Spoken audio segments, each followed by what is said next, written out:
Eh, Ketemu lagi sama saya di pelajaran matematika wajib. Di sini kita masuk materi baru yaitu di bab 2 statistika kelas 12 ini. Statistika pernah kalian dapatkan di materi SMP, namun kalian masih berbicara data tunggal. Sedangkan di sini kita berbicara data berkelompok, di mana data tersebut biasanya lebih atau sama dengan 20. Jadi kalau datanya banyak, otomatis kalian akan sulit kalau menyelesaikan dengan data tunggal. Oke, pada pertemuan satu ini kita akan membahas cara membuat tabel distribusi frekuensi. Nah, kita lihat tujuan pembelajarannya. Di sini saya menggunakan pendekatan pembelajaran realistik matematik dengan model problem-based learning. Diharapkan kalian bisa mengidentifikasi unsur-unsur yang diperlukan, menganalisis, menyusun langkah-langkah, dan memecahkan masalah yang berkaitan dengan tabel distribusi frekuensi dengan benar, disiplin, dan saling bekerja sama. Maksud bekerja sama di sini mungkin lebih di kerja kelompoknya nanti saat kalian ada diskusi kelompok. Nah, di sini saya tampilkan sebuah kasus COVID-19 yang masih terbaru atau masih sedang dialami yang membuat kita daring ini, yaitu di sini terlihat jelas di sini ada daerah telah menetapkan, daerah yang telah ditetapkan, lalu uji PCR-nya, lalu logistiknya bagaimana, lalu jumlah terpaparnya ada berapa. Ini update 3 Mei 2020. Mungkin sudah berapa bulan yang lalu. Tapi nggak apa-apa. Yang jelas kita melihat di sini yaitu statistikanya. Jadi bagaimana cara menghitung ini semua? Kok mereka bisa tahu ini semua? Yaitu mereka ini mempelajari dari ilmu statistika. Di sini pun ada grafiknya. Bagaimana cara membaca grafik? Ini juga ada di ilmu statistika. Nah, dari permasalahan ini,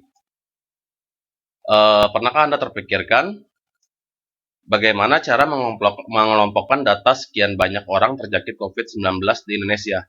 Lalu, cara mengetahui rentang umur yang paling banyak terjangkit virus COVID-19 di Indonesia. Mungkin ini sebagai ini kalian agar tahu. Nah, lalu karena itu masalah terlalu rumit atau terlalu banyak, maka di sini saya ambil contoh yang lebih simpel. Nah, di sini ada data yaitu umur karyawan. Jadi sekelompok karyawan BPS sedang mendata umur karyawan. Nah, di sini ada data umurnya, ada yang umur 30, 25 dan seterusnya. Nah, tugas kita di sini adalah membuat tabel distribusi frekuensi. Oke, langkah-langkahnya. Pertama kita menghitung jangkauan. Nah, gimana jangkauan itu? X max dikurang X min. Di mana X max-nya kita lihat dari data ini. Nah, data ini maksimumnya itu 45 nih dia. Tidak ada yang lebih dari 45 atau data tertingginya. Dan data terendahnya berapa? Data terendahnya di sini ada 20. Coba kita cari 20 mana. Nah, ini dia. Nah, maka 45 dikurang 20 dapat jangkauan kita sama dengan 25. Lalu kita menghitung banyak kelas. Banyak kelas bisa ditemukan dengan rumus K sama dengan 1 tambah 3,3 log N. Nah, di sini saya tidak membatasi kalian menggunakan kalkulator, jadi di sini bebas kalian menggunakan kalkulator untuk menghitung statistika. Karena bukan cara hitungnya yang diambil statistika ini, tapi ketelitian kalian dalam mengolah data. Nah, di sini kita masukkan di mana log N. N ini adalah banyak data. Nah, kita lihat di sini data kita tadi ada 30. Berarti kita ganti aja N dengan 30.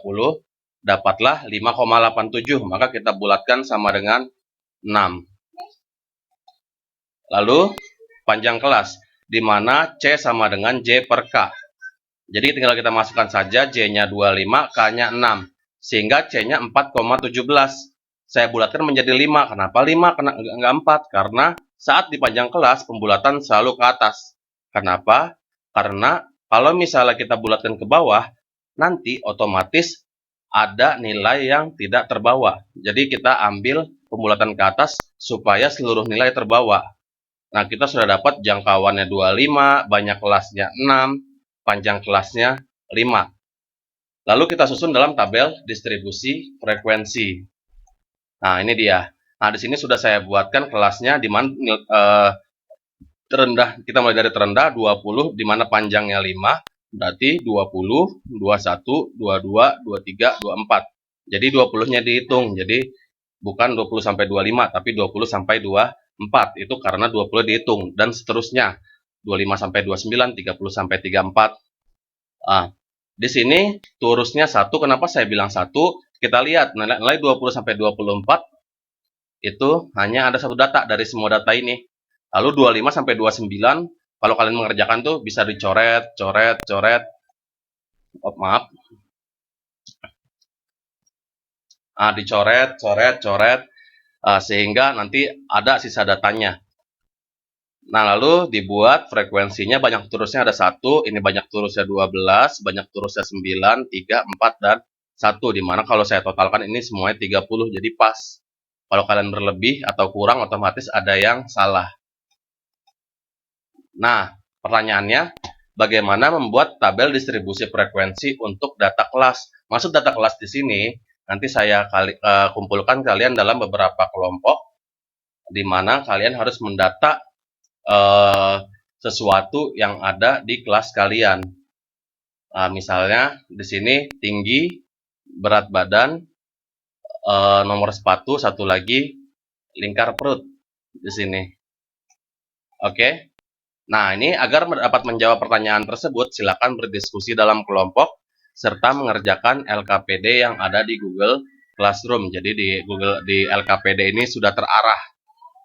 Saya yakin kalau kalian benar-benar serius mengerjakan LKPD, kalian bisa menyelesaikan masalah tersebut karena di sana langkah per langkahnya sudah saya tunjukkan. Oke, selamat berdiskusi. Tetap semangat walaupun kalian daring. Saya tutup. Wassalamualaikum warahmatullahi wabarakatuh.